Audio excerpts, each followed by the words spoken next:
पुस्तकं सांगतात गोष्ट वाहून गेलेल्या दिवसांची, युगायुगांची, विश्वाची, माणसाची, आजची, कालची, उद्याची, एका क्षणाची. झाड हिरव्या पानांनी सळसळावं अशा सुखाची, निष्पर्ण फांदीच्या एकाकीपणासारख्या दुःखाची, वाऱ्यावर डोलणाऱ्या रंगीत फुलाची, युद्धात आईबाप मेलेल्या मुलाची, जिंकलेल्या रानाची, हरलेल्या मनाची, प्रेमाची, द्वेषाची, श्वासाचीही. पुस्तकं सांगतात गोष्टी, मन ऐकणार नाही मग. पुस्तकांनी सांगितलेल्या गोष्टी पुस्तकं काही सांगू इच्छितात, तुमच्या सावलीत रांगू इच्छितात.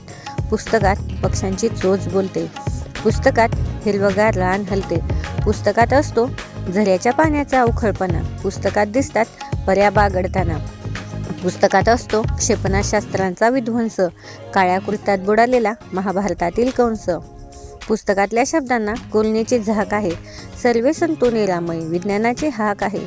पुस्तकं म्हणजे वदनु देव कुटुंबकम, आयुष्यपथावरचा नया कदम. मग येणार ना तुम्ही ह्या रस्त्यावर चालण्यासाठी? छे हो, वाट मुळीच अवघड नाही. रस्त्यावरून चालताना आपण दुकानावरच्या पाट्या वाचतो तेवढ्या सहज पुस्तकं वाचायची बस.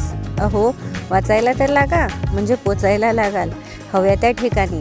पुस्तकं काही सांगू इच्छितात, तुमच्या सावलीत रांगू इच्छितात.